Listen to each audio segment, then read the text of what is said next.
GST बचत उत्सव। बचत उत्सव, बचत उत्सव, बचत उत्सव, बचत उत्सव। नमस्कार, मैं हूं ललित किशोर शर्मा और आप देख रहे हैं धनबाइस्ट। जीएसटी की दरों में परिवर्तन कर दिया गया है, जिसके बाद 12 और 28% के स्लैब को खत्म कर दिया गया है। इसके बाद बीजेपी के कई वरिष्ठ नेता बाजारों में पहुंचे और नई और पुरानी दरों को देखने लगे कि पिछले रेट्स क्या थे और अब के रेट्स क्या आए हैं। इनमें एक प्रमुख नाम उत्तर प्रदेश के मुख्यमंत्री योगी आदित्यनाथ का भी था। लेकिन एक सांसद जी जीएसटी की दरों को लेकर कुछ ऐसा बयान दे बैठे कि उनके कमेंट बॉक्स में उनके बयान पर इस तरह के कमेंट्स आने लगे कि जनता अब अपनी हंसी नहीं रोक पा रही है। दरअसल मैं बात कर रहा हूं गोरखपुर के सांसद रवि किशन की।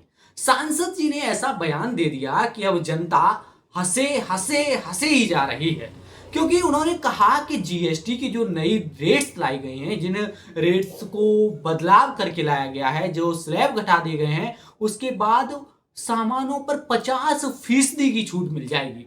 पहले आप सांसद जी का ये बयान देख लीजिए। बहुत शानदार हो गया भाई। 28 और 18% खत्म। मैं बोल रहा हूं ना, डायरेक्ट 50%। रुपए का माल आपको 40 पैसे में, 45 पैसे में, 100 रुपए की चीज 45 रुपए में, 1000 की चीज आपको 450 पौने 500 रुपए में, 5000 की चीज आपको 2650 रुपए में। Whoa, whoa, whoa, whoa, whoa, whoa, whoa, whoa! I think the boy got confused between big billion days and GST cut. आपने रवि किशन जी का ये बयान देखा, इसमें वो कहते नजर आ रहे हैं कि जिन लोगों ने वोट भी नहीं दिया है उनको भी ये छूट मिलेगी। सांसद जी, आप कहना क्या चाहते हैं?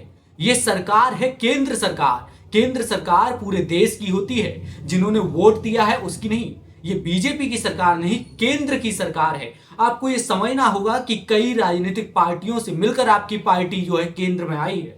ऐसे में आप ये नहीं कह सकते हैं कि जिन लोगों ने वोट दिया है सिर्फ उन्हीं के लिए नहीं, बल्कि जिन्होंने नहीं वोट दिया है उनके लिए भी ये दरें लागू हो जाती हैं। पहले तो सांसद जी को जीएसटी दरों में जो बदलाव हुआ है उसके बाद क्या फर्क पड़ा है, इसको विस्तार से जान लेना चाहिए। मुझे लगता है जो स्क्रिप्ट उनको पकड़ाई गई है वो स्क्रिप्ट में काफी खामियां हैं, क्योंकि 50% तक की छूट तो किसी भी प्रोडक्ट पे नहीं मिल रही।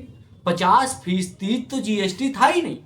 और जिस जीएसटी को लेकर कह रहे हैं कि ये बहुत बड़ा तोहफा है देश की जनता के लिए, दीपावली का तोहफा है, तो सांसद जी पूछना चाहती है देश की जनता कि जब जीएसटी की नई दरों को इतना बढ़ाया गया था, क्या तब आपने महंगाई के बारे में नहीं सोचा था?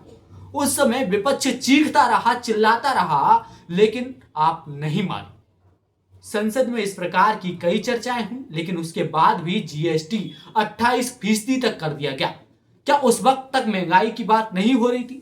और महंगाई की बात तब तक भी नहीं हो रही थी जब तक कि जीएसटी के जो 12 और 28% के स्लैब को खत्म नहीं किया गया था। तब तक भी यही कहा जा रहा था कि देश में महंगाई तो है ही नहीं।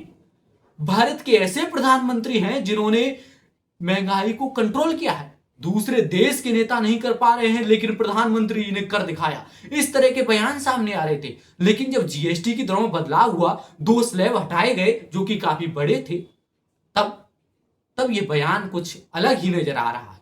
तब उन्हें नजर आ रहा है कि महंगाई कम हो गई है।